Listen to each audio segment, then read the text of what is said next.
All right, let me try and do an intro here. This is always the hardest part. Mhm. Ladies and gentlemen, hello.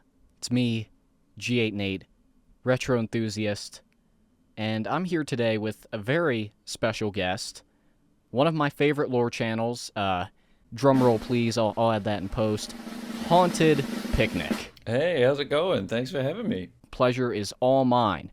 Um, to give a little bit of background, or actually, how would you describe yourself, Mr. Picnic? Yeah, well, I guess I have a little YouTube channel where it's one of those very niche things where it's kind of like covering the lore and talking about a lot of books and artwork books from HoloPress, which is an Italian publisher that does some really cool stuff. And if anyone's going to know anything about it, it's probably Vermis, which is a really cool artwork book about a game that doesn't exist. And yeah, I kind of do the lore books of that and talk about the art in it and the stories. And that's why I love your stuff, and I wanted to have you on the show in order to just talk about, interview you, talk about your channel, shoot the shit a little bit, Yeah. and yeah, we can get right into it. So yeah, this is going to be an interview, but I'm sure we'll have little tangents to go on here and there, which is fine by me as long as it's entertaining. But to kick off with a question, the name Haunted Picnic, where does that come from? Yeah, so that was funny because I I think it actually came from my work because I was trying to figure out what to call myself if I had a YouTube channel or I needed like I was selling games on itch.io, like tabletop ones, and I managed to talk to somebody on Discord through like an Australian kind of tabletop thing, and I got to like playtest something at PAX ages ago, which was really stressful. And I was like, what do I call me? Like, what's my username? What's my thing? Still couldn't think of one. And then I was like racking my brain. And I work at a cafe. We do a lot of catering. And something always goes wrong with that, whether it's the wrong time or that kind of thing. And I think it was like one of the other chefs was just like, oh, it's just like cursed. It's just cursed. And I was thinking about cursed and people having a picnic. And then I was like, maybe haunted picnic would kind of work.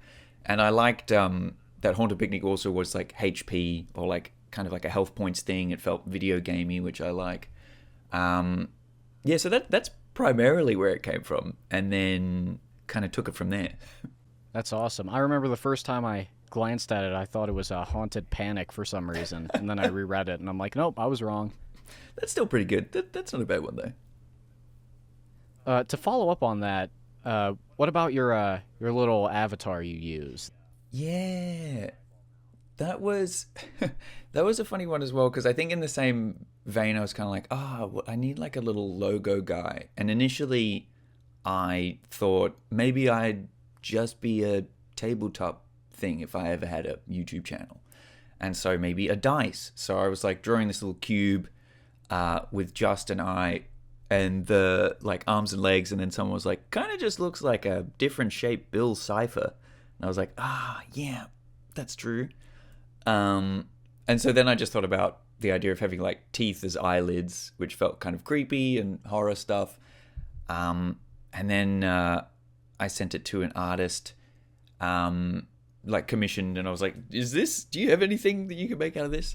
And then they sent back that, which was just really neat and clean. And I was like, oh, awesome. Yeah, that's great.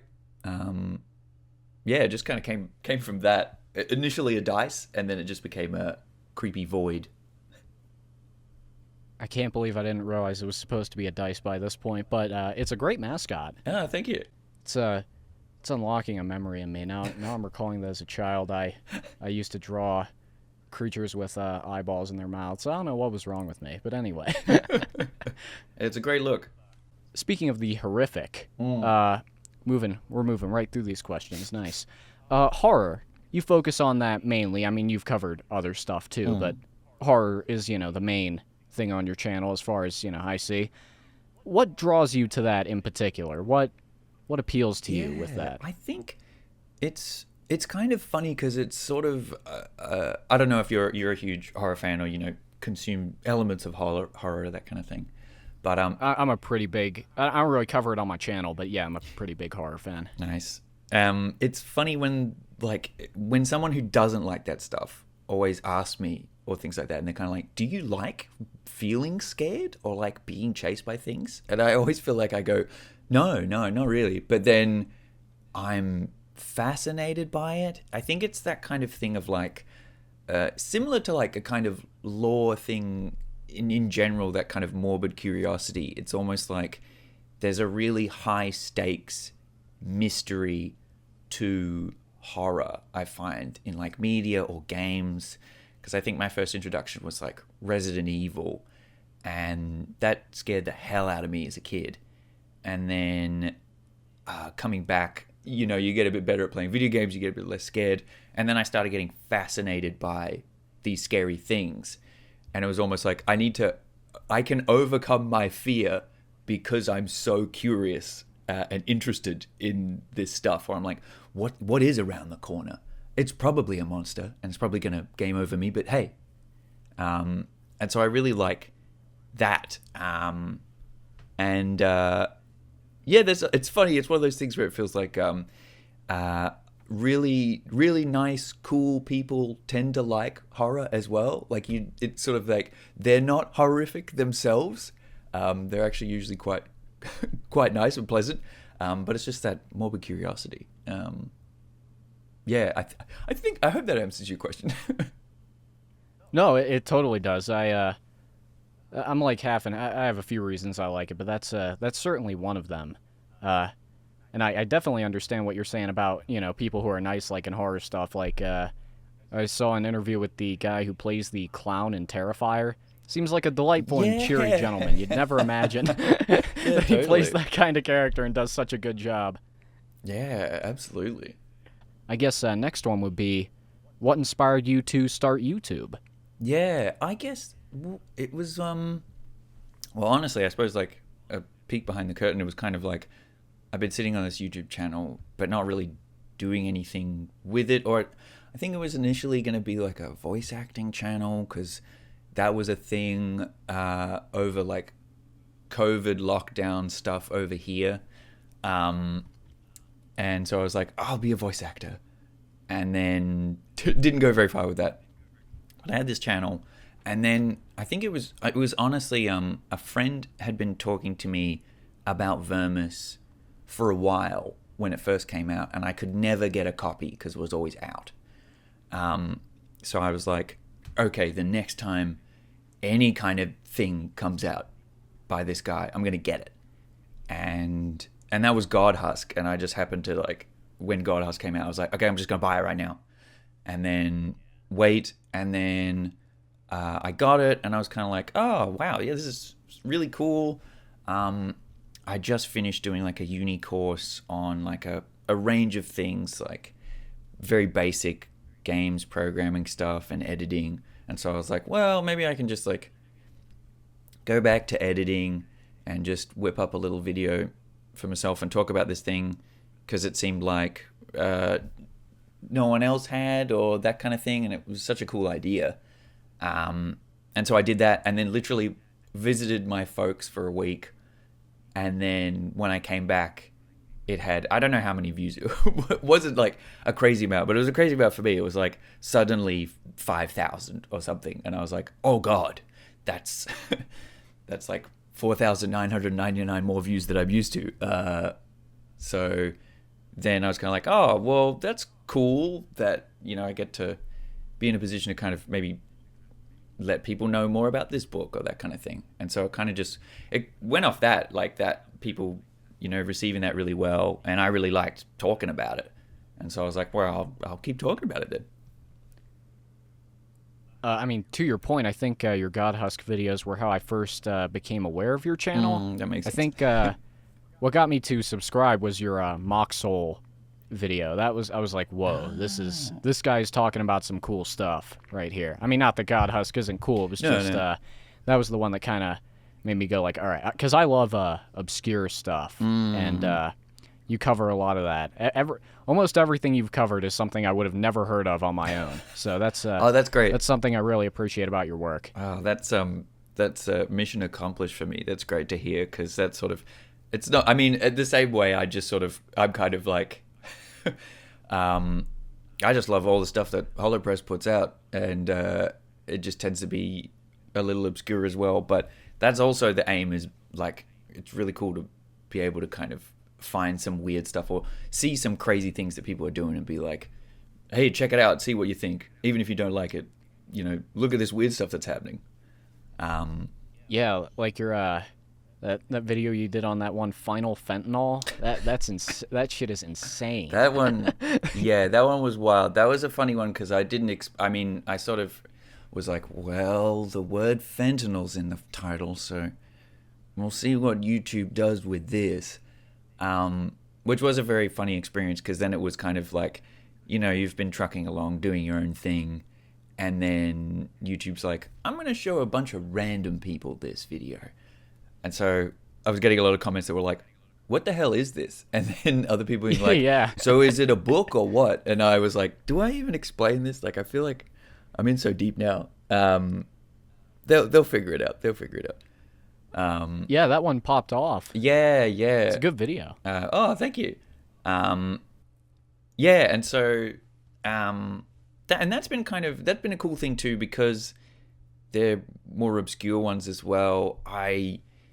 It's kind of given me, I suppose, sort of the courage to also message some of these artists because I also want to sometimes like check in and be like, hey, I'm making this video on your thing, and at the same time I'm like, I don't want to spoil a book in that same way because I think, there are some videos that kind of like, talk in full length about each page by page. Yeah, it's just like a page by page breakdown. Yeah, which to your point, I don't think that's as interesting as, just giving you kind of a preview and then letting the person go off on their own and discover more of it themselves. Yeah, because I think that's also part of the kind of fun of it and where it's a good conversation kind of piece, particularly online or like with other people who like lore is also, it's kind of like the speculating, the being wrong or being right about it.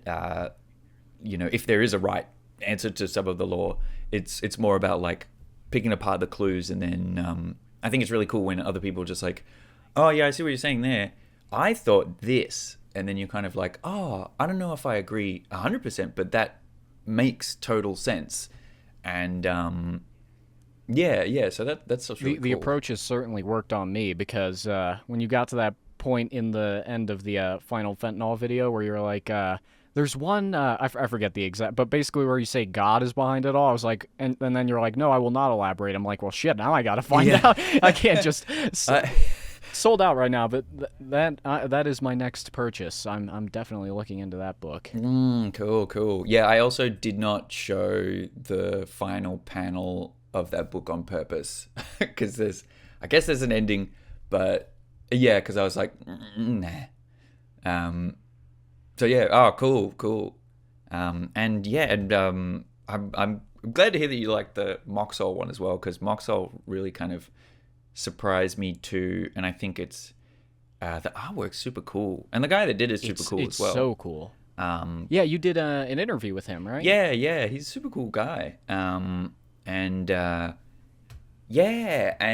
think it's really interesting to see the iterations of the kind of idea of like lore game books being a format and seeing how people kind of change them up as well, because I really liked Moxhole's art style, but then also it was like, whereas Vermis or Godhusk feels like it's kind of like a guide and you're being taken through the world and here's these regions, it really felt like Moxhole was also one where it's like you are being instructed to be the most like min-maxing Uber player ever and just like cheat the system with all these items. And it was a really interesting idea where by the end I was like, oh, like it's just I've been reading from the perspective of an absolutely cracked player that's just like wants ultimate power. And that was a really funny idea, even though the book itself was like really like grim. Um, yeah, super cool. Yeah, I love the weird balance in that one and a lot of the hollow press stuff with grim and weird. I think that's really hard to Mm, pull off, but it's probably my favorite combination of things when it comes to storytelling is being able to yeah. juggle weirdness with it being gritty, but not lean too far into one or the other to where it becomes like what's the term, Oh, like silly. You know, yeah. There's yeah, totally. There's a fine line between like how kind of dark gothic you can get, and then like where if it can go edge lord very easily if certain elements occur. But yeah, they've managed to avoid that. And there's also like I think sometimes there's these elements of humor that I think you can only have in horror because it's so either like depressing or intense. And then if there's something funny, it just cuts the tension in such a different way where I'm like, oh wow, oh that was actually quite funny. I was not expecting that. yeah, it's great when you can work in a little bit of humor in there, so it's not completely hopeless. I mean, it can still be hopeless in a certain sense, but it's nice to sprinkle in some of that across the way. Oh yeah, totally. Like I think I was thinking about that the first time I read like Vermis, and I was like, oh my god, this is this person's cursed, and this world is so cool, but also like so many sad people. And then you have that like little that famous cutaway of like a knight hugging a corpse, and I was like, wow, that is very touching, and I really needed that. Yeah, like you ever read, or I think you brought up in one of your videos, Morkborg. Mm, yeah, Morkborg was like Morkborg's the kind of like eclectic wild version of that one where it's like you could die any second, so quickly do something. Kind of sensation. But I love that book mainly for the It, art it work and stuff. the artwork is so cool. Mm. I got the art book from the guy who did the Oh, the what's illustrations, his name, art by Johan Noor. Noor or something like that. Yeah, Yeah, I think that's how you say it. I am awful with names. People watching my channel know that. So if I'm mispronouncing that, sorry. me too. I But may have mispronounced that. well, there you go. His style is incredible though. That game full on replaced D&D for my group. Yeah, wow. Because I have not played a lot of it. Not a lot of opportunities, but it felt like exactly what I was expecting when I just was doing a one-on-one session on Discord with a friend of a friend, and his character died in character creation, and I was like, that's Moldborg. I think it was like you roll a 100, something pierces your heart, you're dead, and I was like, oh, and he's like, what? And I was like, you're dead, man. Yeah, I mean, I just like it because it's so much. You can just like, I mean, that can be annoying for some people, I'm sure, but you can just Mm, roll a character real quick and get right into it. Whereas D&D has started to become more and more. I don't know. It yeah. doesn't feel like it's made by people who play RPGs. I'm definitely not the first person to say that. Yeah, I think it's interesting with those sort of games because I also played a bit of recently. What is it? Mythic Bastion Land, and Ooh, I haven't heard of that. yeah, I can't remember the creator's name.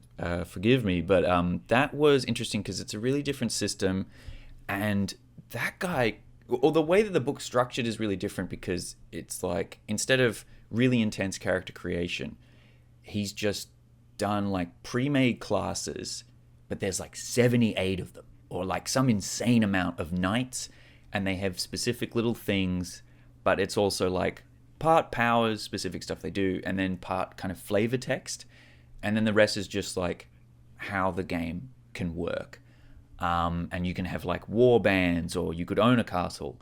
But yeah, all the character stuff ends up kind of coming through like who you choose to be, and then just what you do afterwards. I really like the idea of like having enough to get a character going, and then what your character becomes is actually like through play, which were always my favorite moments in like things like D&D or something like that. 100% agree. I'll have to look that up. That sounds pretty cool. I'm gonna want to look into that. I forgot that you were a TTRPG. I mean, not forgot, but I didn't didn't really have it on the brain going into this, but yeah, you like TTRPGs, which is cool because I'm a big fan too. Oh, cool. I've definitely been meaning to check out Merkdome, which you covered, because that looks Yeah, very cool. that's also been a very different different system. It's very interesting. Really functions. I've been really enjoying trying out different systems as well and seeing kind of like how they flow. And I also love reading tabletop books as someone who I feel like has very strong undiagnosed ADHD, for how well they can keep my attention and also like have the rules be written in an understandable way, or like presentation, and obviously everything can be displayed differently and that kind of thing, like sort of talking about Morkborg, it's like feels like it has barely that much text at all, and it's more like, here's a guy, here's a picture of a weapon, D8, and that's like it, and you just need to run with that.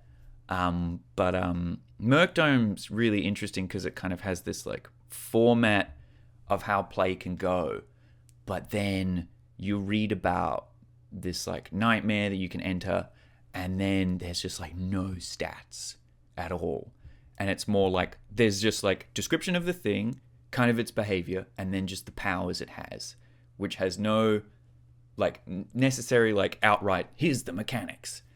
It's just like, there you go, that's how it functions. So there's a lot of freedom there, which is really exciting and also daunting, I think, is the thing that I've been discovering, where I'm like, oh god, how does that, what could I do with that?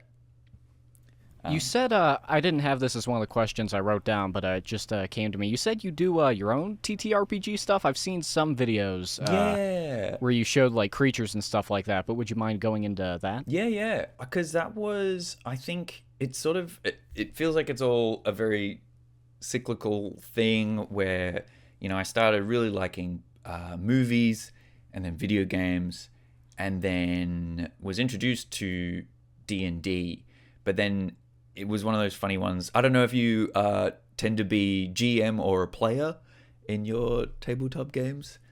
I alternate. Yeah. But I kind of went whole hog on DMing, and then I was like, I actually really like running the game instead of playing it. Love playing it too, though. But yeah, but then immediately the first thing I was doing was like playing D&D, and then being like, but I don't want it set here, and also maybe I can have a different mechanic, and because I just couldn't settle on it, and then seeing other games like Morkborg and stuff, I was like, oh, you can do really crazy stuff with this.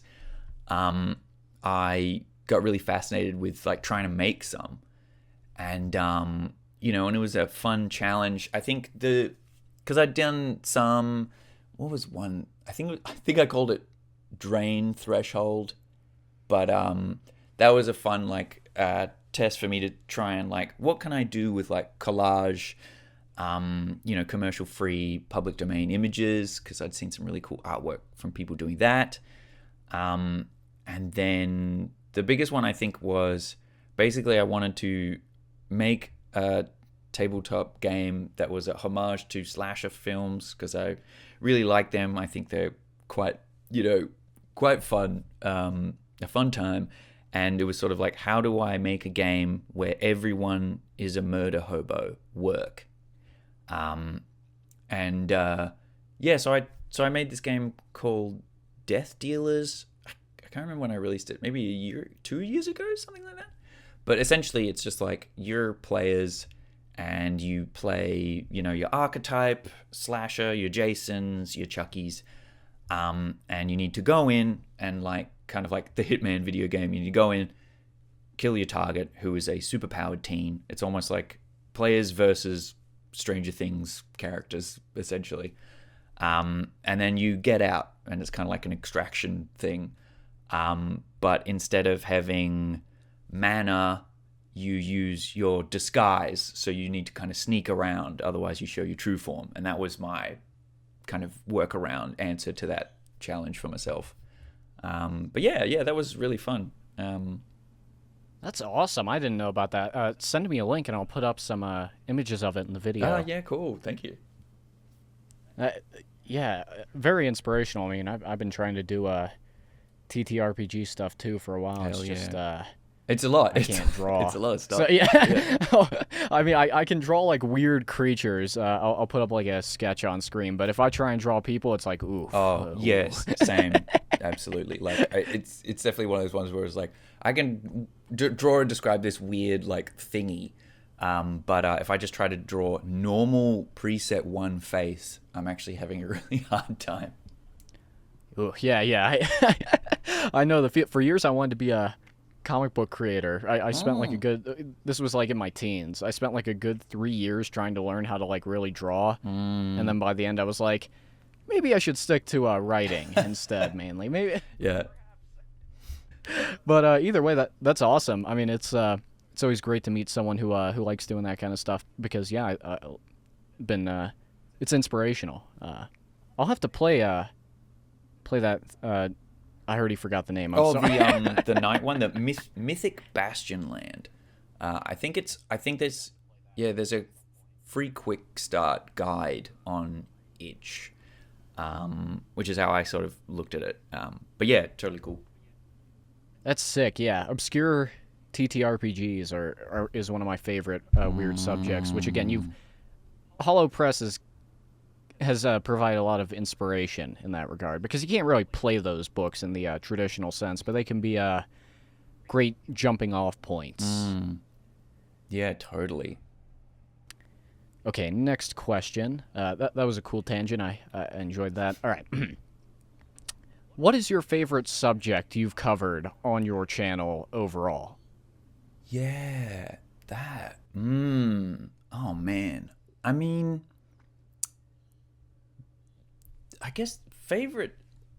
I love all my children on the channel, but I guess I suppose the most or one that was really interesting that felt like not really journalistic, but one that ended up being a bit more of a mysterious deep dive than kind of like I'll take the book, read it a couple times, then come back, note things, and then think of a theory or look at the lore and kind of piece some stuff together.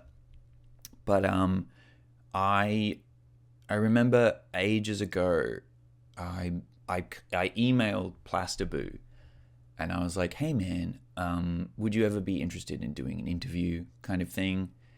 And he was like, "Oh, English not first language, that kind of thing. A bit shy about it," which I totally understand. And I was like, "Oh, yeah, don't worry about it, man."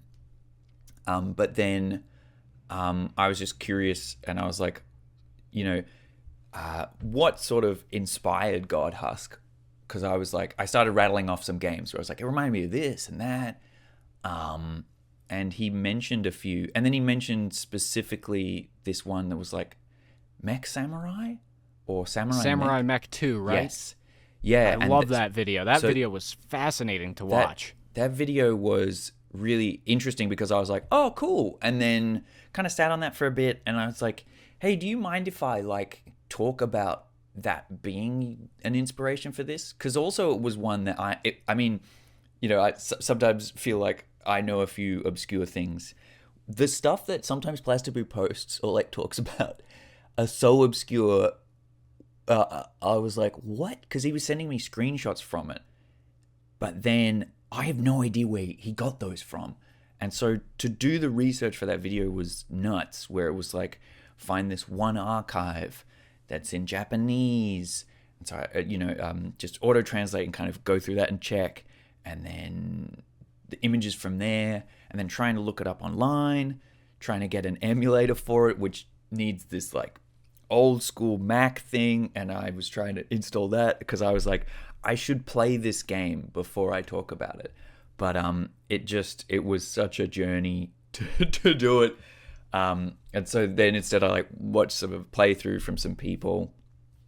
But yeah, that one was really interesting to look into, and also like one of those games that must have been so insanely obscure at the time too, because I think it was literally just on a Mac, only Japanese release, and it was the second one of a game.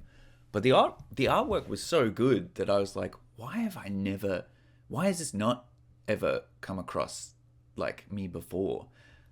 So probably I'd say that subject, or like looking into that video, was much more than I was expecting, but it was really interesting to do. Yeah, I did a Godhusk video that should be out by the time this goes up, and I Cool. shouted you out in it on account of that thank video because I didn't watch your other or rewatch. I've probably seen like bits and pieces of them, but I didn't rewatch your Godhusk videos just because I didn't want your theories to kind of Totally. mix with my Yeah, own yeah. ideas. So I only just rewatched them after I finished that up. But I did watch that one, and yeah, it's really interesting. You ever get that where you're like, I'm the king nerd, I know all this obscure shit, and then you find out about something and you're like, never mind. Yeah, I am but a zygote. yeah. I definitely that kind of thing where I think I was sort of like, oh, maybe this was inspired by this little Japanese artist, and then I think Plastibu was like, actually, it was this game that only exists in Japan and it's on Mac, and I was like, whoa, I was never gonna find that. Yeah, I had that with your experience trying to get that to run. I found out about this game called this is a bit of a tangent. I won't stay on this, but a game called Gal Shell. I think that's how you say it. And yeah, it's very strange, but unfortunately, I just cannot get the fucking thing to run. Like, I found the executable, I looked it up, all this stuff, and it just would not run past like 2 frames per second, and there was like black stuff around all the projectiles. God. If anyone in my comment section knows how to get a working version of that, please inform me. But otherwise, speaking of weird games, I did want to bring up one. Again, this wasn't a question I had written down, but it's just come to me in the moment. You ever heard of a Sega Saturn game called Baroque? Yes, I think it's. I saw a video by, I think it's Chill Dungeon on Baroque. Oh, Dungeon Chill. Dungeon Chill. There we go. That guy rocks. Yeah, cool. yeah. Oh, incredible. But yeah, that game's wild. Never played it, Yeah. but whoa. Oh, dude, I'm sure your backlog is huge, but if you ever get the chance, it is. I started playing it recently. Cool. One of the most insane games I've ever played. I'm not gonna go into it because I've gone on enough tangents, but it is incredible. I mean, Yeah. if you don't like tank controls, you're not gonna like it. But you don't strike me as the kind of guy who No, that's gonna I'm bother. okay with the tank. I've developed I don't know if it's Stockholm syndrome, but I've developed an appreciation for tank controls. Yeah, Like, you don't get it, guys. It's more visceral. I I want don't it to know be what's wrong hard. with me. Yeah, exactly. Oh my gosh, yeah, playing. I'm like a PS1 addict, so I had to get Yeah. used to it. But either way, would highly recommend. Strikes me as something you may enjoy. Yeah. Very strange. But anyway, moving on from that. Actually, this question here's a good one. Aside from horror, what other kinds of fiction or media do you enjoy? Yeah, I guess it's funny because thinking on it, I do enjoy a lot of horror. It always feels like 50%, but the rest, I think I do like dabbling with some sci-fi every now and then. That's pretty cool, and some sort of like, crazy high fantasy sometimes stuff. I read a lot of comic books as well. Oh, hell yeah. Yeah, just sort of all over the place. Obviously, some horror ones, but I'm thinking of like, I forget what it's. I really liked. There was a manga about the story of Musashi, the samurai. I can't remember what it's called, but that one was really cool. I didn't expect to like that as much as I did.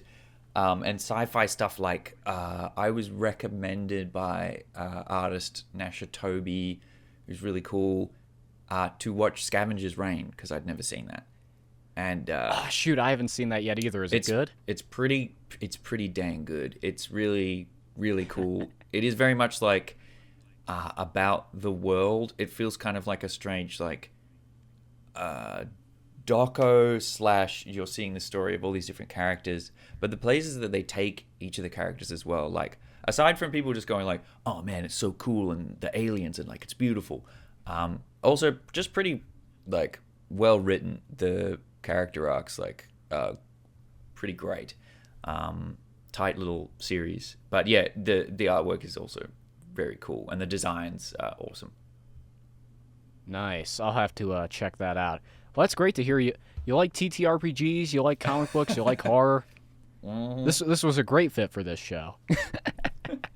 Whatever. I guess this isn't a show; it's just another interview. But either way, maybe I'll come up with a name for these in the future. Yeah. I'm just happy to I'm happy to hear that you enjoy a lot of the same stuff I do. That's sick. Hey, me too.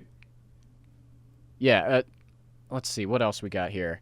Do you have a favorite game or games? And I guess by extension, since we've been talking about horror, after you answer that one, you got any horror movies you like in particular? Yeah. Well, it's funny because like I was trying to think about favorite games and kind of like what warrants a favorite game for me, where it's like, is it replayability? Is it but I guess like rambling off of a few, I think I would say like, I sort of started with Resident Evil 2 as a kid, which was pretty cool. I really liked that. And then I think most recently off the top of my head, I suppose the one that really blew me away a few years ago was Inscription. That game really was awesome.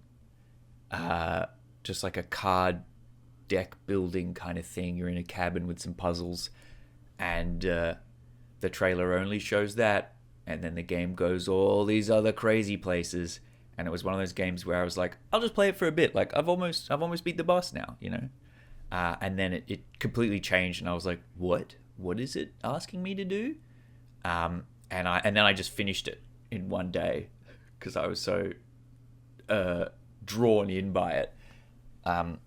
So that for that effect. And then another one I replayed recently was kind of like, man, I love this mechanic and I hate that it isn't elsewhere or like built upon, was I don't know if you played like, what is it, Middle Earth Shadow of War? Yes. Like Nemesis system type thing? Yeah. Yeah, that shit's cool. We should do more of that. Yeah, I was so like, I loved it. It was one of those games where I was like, literally doesn't even need a story for me now. I'm fully invested in getting like my Gruck the Maggot guy to kill this other dude so he can climb the ranks. Like it was like a weird like suddenly I don't care about being the ranger. I was like, I am a Mordor manager and I'm like I'm an agent for my talent and I want to see them succeed. And it was just such a cool like organic system that I just like played that game again and loved it again and just like kept playing it until I was like, okay, I should probably stop now. I think I've actually done everything. That's funny you say that. That's one of my favorite little weird gaming subgenres is where you control monsters and stuff like that. Yeah. I love that kind of shit. Yeah, that's super cool. I really do like that stuff.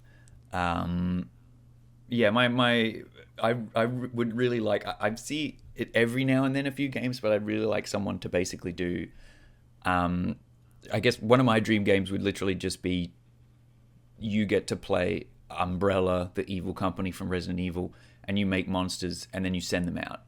And that's like your team. Yeah.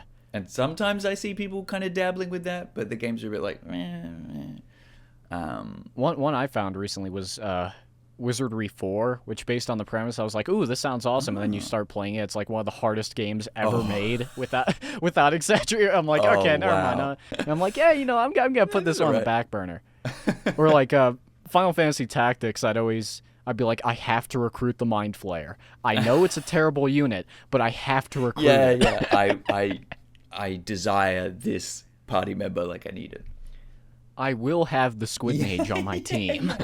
Yeah, totally. I 100% understand that. Yeah, and again, what about Oh yeah, horror stuff. I mean, not just movies, but in general. You like yeah, Resident Evil? yeah. Resident Evil, but Resident Evil is definitely one that I am at peace with knowing that I definitely have.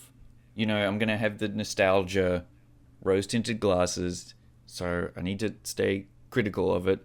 But I've also played like most of the games and kind of been like, definitely one of those ones where it's like, they're gonna remake Resident Evil 2. I don't know about that. And then played and I was like, nah, this is awesome. They nailed it. In terms of movies, I'm trying to think of like, there's some really, what's some obscure films that I've seen recently? Randomly, there's this film called The Voodoo which I think it might be a French movie, but it's that was crazy. I really enjoyed it, but it's also like it's essentially like I think the Voodoo is a particular European style of your vampire, which has Yeah, like I was about to say that different name is rules. definitely ringing a bell. Yeah. But I just loved it because it was like it's set in like I don't know what the time period is exactly, kind of like Victorian era, maybe French Revolutionary kind of thing. But it's about this guy and he's stuck somewhere. He's a very fancy, foppish Frenchman, and he gets stuck in this European little like town, and he has to stay at this house with these really like rough and tumble farmers, and they're waiting for their dad to get home, and he'll tell him whether he can stay or not. And the dad returns, and it's literally just an emaciated puppet, and Ooh. but everyone's like, I think it's the gag is that he's supposed like everyone's treating him like he's normal, even the main character. But it's so obvious that it's like a puppet, and he's so creepy.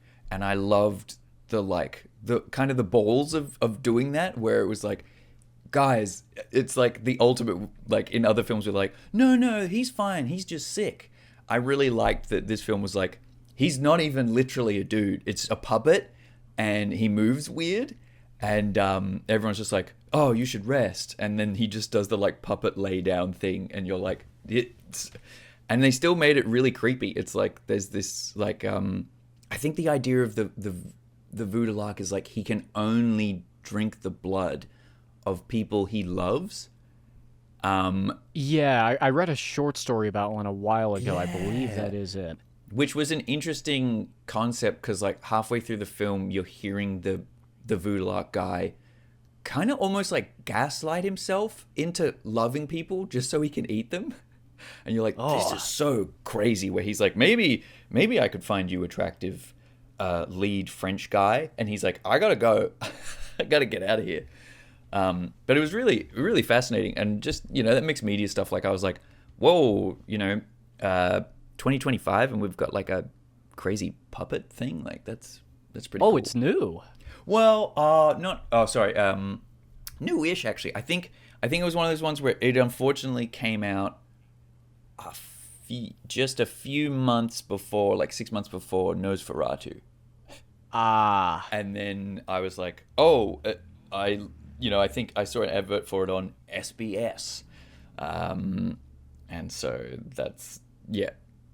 But yeah, I if people can get a hold of that, pretty intense sometimes, very very French, very European movie, but it's funny, and I really dig what they did with it. Different style That vampire, sounds cool. so I like it. Yeah. Yeah, vampires are sick. Mm. Did you like Nosferatu? I did. I think I thought it was because it's funny. I've never really. I think I've seen the original Nosferatu ages ago, and I think there's been a few iterations afterwards.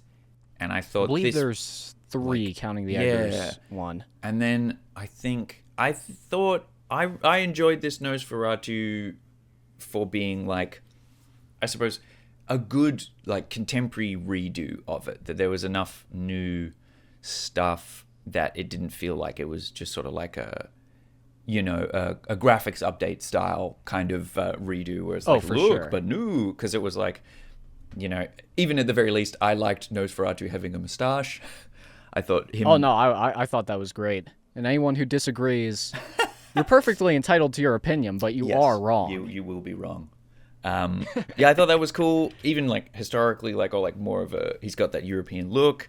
And I think just personally for me, I like that they leaned into him being kind of like a landlord guy and like a real estate owner. And I was like, yeah, that's the evil part. That movie appeared to me. Sorry, I didn't mean to cut you No, off. yeah. That movie, I remember it came out like the perfect time for me because I was so vampires are like my favorite monster, but I was so disillusioned with them because I was like, I'm sick of this sexy vampire thing. I hate Yep. Twilight. I don't like Bram Stoker's Dracula. I don't know if that's controversial. So when that came out, it was like the answer to my prayers. I'm like, oh, here's a vampire who's like a big, like scary, rotten corpse man. Like this Yeah. is perfect. Yeah, that definitely, like, that was something I really enjoyed about the game Vampire the Masquerade, where it was like, Oh, yeah. you know, you go through the character selection screen and you're like, okay, I'm a businessman that's sexy, I'm a super sexy vampire, crazy, and then it just had literally the Nosferatu, and it was just like, you can only eat rats and you live in the sewer, and I was like, whoa, crazy. I'll take that one, different. please. Okay, yeah, I was like, that is, I love that there's like a character that is just hard mode, but still a vampire with sexy vampires at the same time. So it's kind of like, not all vampires are sexy, I'm afraid. There's a guy eating rats under this manhole cover. Yeah. Not really a question, but I'd love to chat with you a little bit about Vermis 3. In fact, let me get it off my shelf here. Just gotta... Is that it? I can't really see right now. There we go. Thankfully, it's got a nicely identifiable shape with which I can find it. That is cool how each one's a different shape. I didn't like that Yeah. at first, just because... I mean, I don't think I have OCD, but I definitely have some control yeah. problems in certain regards. Once it starts getting stacked side by side, I'm like looking at my HoloPress books now, and they're all different like heights and chunkiness, which I really like. But at the same time, like what you're saying with Vermis, when I stacked them side by side, I was like, Well, there's a Tip weird. over. It's almost like what I ended up liking about it is that it almost feels like it's a different game for each generation that has like a different box. I don't know if that's a weird analogy, but that was sort of the vibe I got from it. Or he's just trolling, and he was like, "I'm just gonna make each one a different shape to mess with yeah, people." literally be like, I'm gonna do something different shape this time. Yeah. And then Godhusk, that one's pretty different too. They're amazing. Possibly my favorite fictional work in terms of dark fantasy, which is saying something Yeah. because that's my favorite genre. I seek it out, and these are the only ones that not the only ones, but some of the only ones in terms of books that have really met like what I want from dark fantasy. I don't know about you, but for me, dark fantasy, I feel like a lot of people lean too much into just having it's like a normal fantasy world, or not fantasy world, it's like a normal medieval setting, and then there's some creepy shit in the background. This I have a lot more respect for because it's the world is hostile. It feels Yeah. fantastical, but at the same time terrifying. Like there's creatures everywhere, but it's not fairies, it's not unicorns, it's fucking blood-sucking harpies and stuff like that. Yeah. Which I think is a lot harder to do, but I think that shit is awesome. Yeah, I think it's which is sort of why I really like, you know, thinking back to those sort of, because I think peppered throughout the books, Plasterboo kind of like does put these little moments of hope, but it's sort of like they're hard earned, and I think that is really cool to have in something, not just as like a, you know, kind of relieve the tension sort of thing, but also like that you're allowed to be hopeful, and it feels more powerful when everything is this like cursed or intense. Like it's sort of not to, of course, draw it to Dark Souls, but like I feel like part of why everyone really liked the Siegfried Onion Knight character is because everything kind of sucks. Like you're getting beat down by snakes all the time. other people are talking about, like, I'm probably going to rot and die, or like, why should I Invaders are leave coming here? in and stealing your humanity. Yeah. And then there's one guy that's just kind of like, not maybe not the best knight out there, but by God, he's still sort of trucking through the world, and it's kind of like, He's such a jolly guy. yeah, and You it's can't kind of help like, but love him. if he can do it, I can do it. And but you can only really get that when everything's really bad. Otherwise, it's like, oh, it's like another jolly guy. It's like, no, there's like, there are like other characters, like, looking at some of them. That's why I found Vermis 3 really interesting, going through like these character selection screens, I guess. Really interesting to read some of those characters and being like, oh, this one's like the Stone Scholar and he believes in this thing. And then like getting to Vermis 3 and it's just like, what is one of them? I'm trying to remember. Oh yeah, just like the I Flesh have it open Eater. right now. Oh yeah. And it's just like, he eats babies and lives in a prison. That's it. And you're kind of like, oh, whoa, okay. So really, and then one guy that just lives in a cage and he's like, he's happy this way. You're like, oh my God. Yeah, I love that picture. I don't have scans of this, so I don't know if pictures are probably gonna be kind of low quality on my end. But the image of him sitting against the tree and there's like Yeah. looks like a butterfly on his finger. It's like, oh, that's Stuff like there's, that. there's something nice about it. Yeah. And then, man, like, I will say, like, it's interesting because I think definitely the Vermis, I've liked each book more. And I'm thinking Vermis 3 is kind of my favorite. Or like one I'll definitely Yeah, go I back agree. to. I really liked being able, I think Vermis 2 for me was that kind of proof of, not that I really doubted, but it was more like seeing Plasterboo work with like a single character going through a thing and the setup, and I was like, oh wow, this is cool. And then Vermis 3 is just like hit you with all these crazy locations. I remember getting to where is it? The House of Red.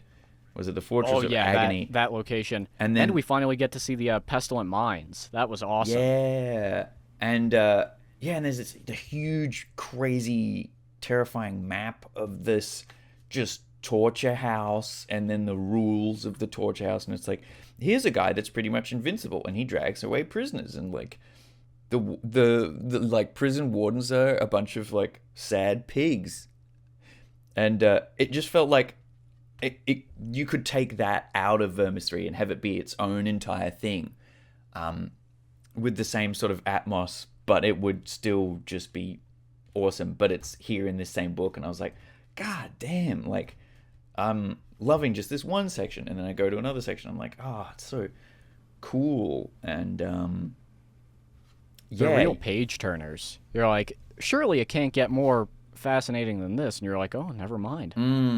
and that same style of like, it kind of lulls you in where you're like, at a certain point, you reach Vermis 2 and you're like, oh yeah, he had to take his eye out. That's super cool. It is super cool, but you're like, but as far as taking an eye out, that's not the craziest thing I've probably seen so far. And then I remember in going through Vermis 3, and then it's just like, here's a tavern with people, and here's a family. I of was humans. just And I was looking like, at that what, page. What the hell? I was like, what the fuck is this? And then you're like, you're so on edge that you're like, they gotta be like doppelgangers or something, like, or this is a hallucination. That's it. It's like some sort of swamp fungus. And then it's just like, I don't know, it's not, maybe.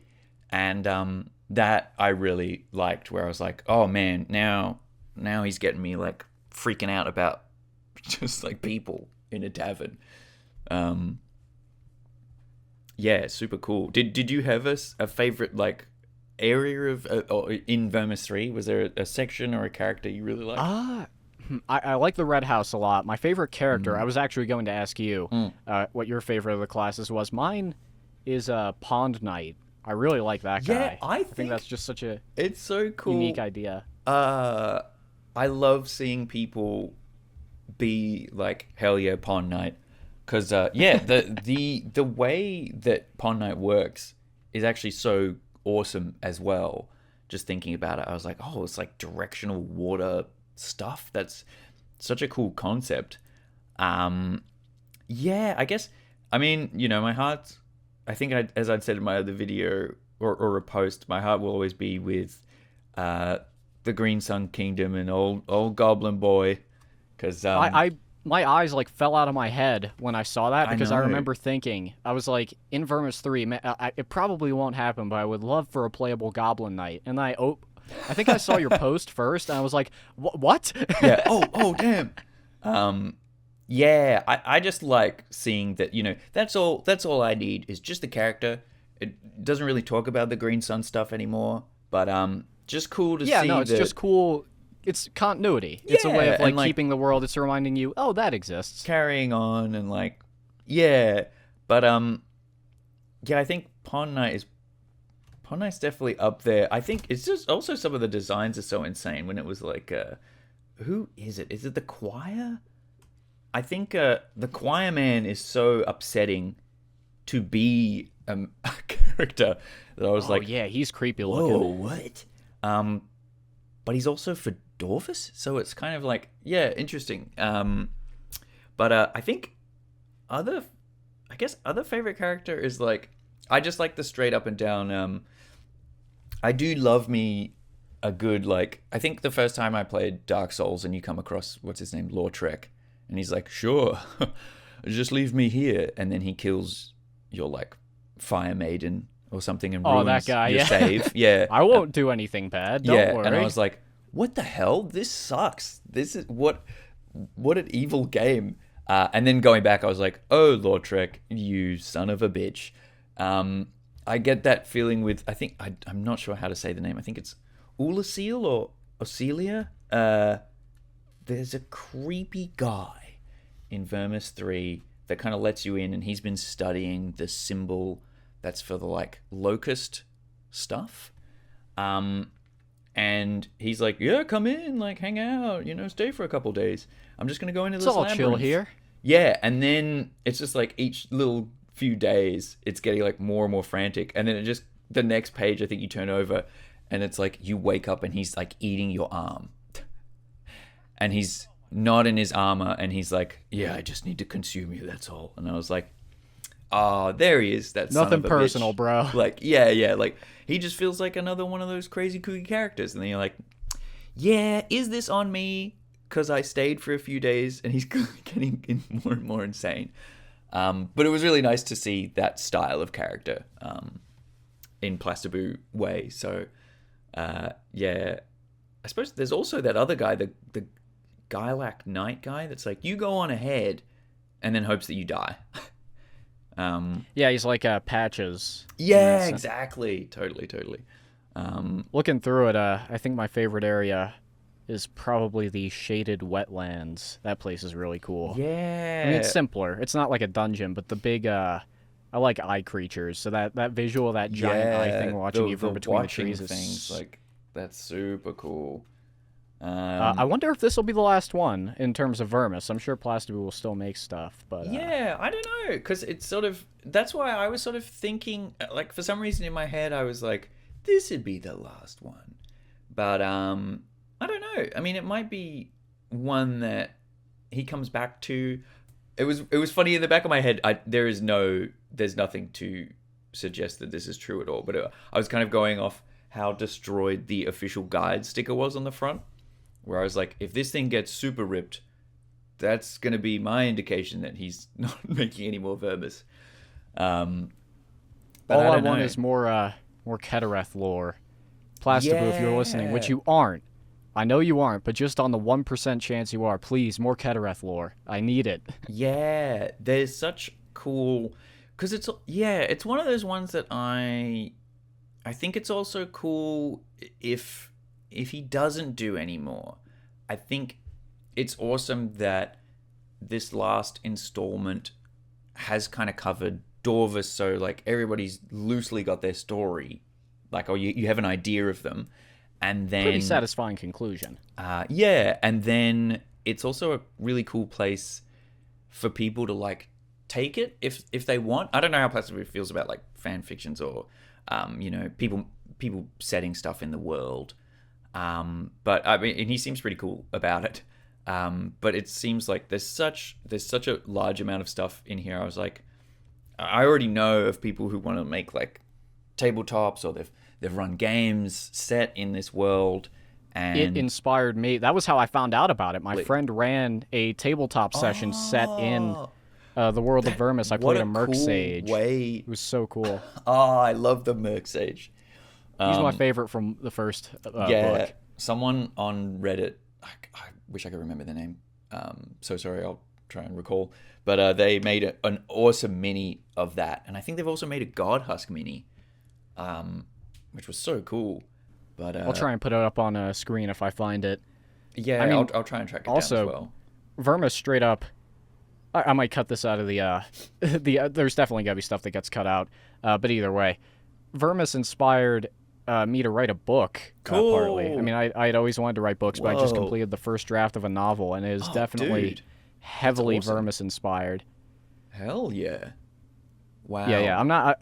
I brought it up in the last recording. I swear I'm not trying to shill this. It's not No, coming out no, I anytime mean- soon. It just keeps coming up because keep talking about Vermis with people. Yeah, and it's like I mean, that's a huge undertaking as well. So it is sort of, it's just the nature of the thing when you like spend a heap of time doing something like that, that you're sort of like, I'm not talking about me, or like I don't want to make this about me. It's more like I have these thoughts on my mind that I want to talk about. Oh yeah. I mean, I've always loved telling stories. I hope to complete it one day and have people enjoy it. Yeah. Sorry, I didn't mean to divert with that. I just Vermis.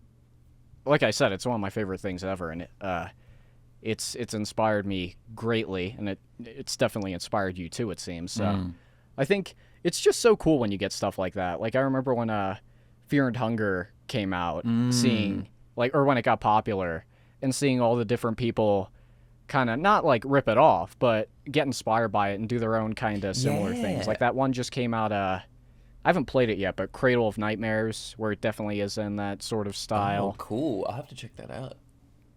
Yeah, that was Mythonics recommended that to me. I haven't had the chance to play it yet, but it looks pretty sick. Cool. Oh, damn. I think it's Chinese. It doesn't have a official translation yet, but All Bones Jones, that guy, I don't know if you've heard of him. He did a maybe. translation for it. Whoa. Damn. Yeah, Oh, shout that's out cool. shout out All Bones Yeah, Jones. Good yeah. work. We're pro skeleton here on the G8 and 8 channel, so be sure to check him out. Show him some support. All right, I think this is got to wrap this up in a little bit. Final question. Any future projects you have planned on the channel or otherwise? Anything you want to plug? Yeah, I guess. Yeah, I feel like I've got a lot of pokers in a different fires, and I'm trying to figure out which one to do first or how to go about it. But I suppose an aim would be to get back into the world building thing that I kind of started last year. I made a few videos about, and then kind of there was a backlog of like HoloPress stuff and life stuff that I was like, okay, maybe later. I'd love to get back into that because I'm trying to make my own sort of, there's so many cool world building channels out there, and I love seeing that, and give that a try, make my own kind of like gothic fantasy based on the 4 medieval humors, which is fun. And well, I suppose like quite aptly timed. It'll probably come out. It'll probably have come out before this interview, but I recently recorded a session of Pilgrims of the Merkdome with Oh, nice. 2 of my friends. There's this really cool little place in out here in the city called Scryglass Studios, and they literally opened up, I think, like end of last year, and they're like, we want to do live streams and record tabletop sessions. And so they have little cameras that's and lighting sick. and stuff. Yeah, and I was like, oh, cool. So emailed the guy and I was like, can you just record sessions and I could upload? And yeah, so I recorded like a 2-hour session of Merkdome. It's kind of like a one shot, but it could be expanded. So if it gets enough support and stuff, and if I can get like if I can get funding for it, I can do more. But yeah, so that'll be coming out soon, very soon. And yeah, I hope people enjoy it. It will definitely come out before this. I am the world's slowest dude. No, I that's totally fine. recorded a video with Methodonics on the 28th of last month, and I still haven't finished it yet. Yeah, yeah. All good, Oh all yeah, yeah. good. Oh yeah, for sure. Also, to give an update on my channel for people who have listened this far, Metal Skin Panic review. You all wanted it. It will happen. I have a huge Armored Core video I'm working on, but the footage, there was an issue with that, so I have to re-go through and re-record all of the games. So there might be a bit of a delay in the next video. Hopefully, this will tide you over for the meantime. This has been a blast, man. Thank you so much for coming on. Oh, thanks for having me, man. I really appreciate it. It's great to just chat about this stuff because I think that's what, that's the great thing about these kind of things. These kind of like pieces of media. They're just awesome to talk about. Yeah, yeah. Love to work with you again in the future. This was Yeah, so fun. totally, totally. Well, everybody, thank you for listening. I've been G8 Nate, and it's been an honor to have Haunted Picnic on the channel. Hope you all enjoyed. Later. Cool.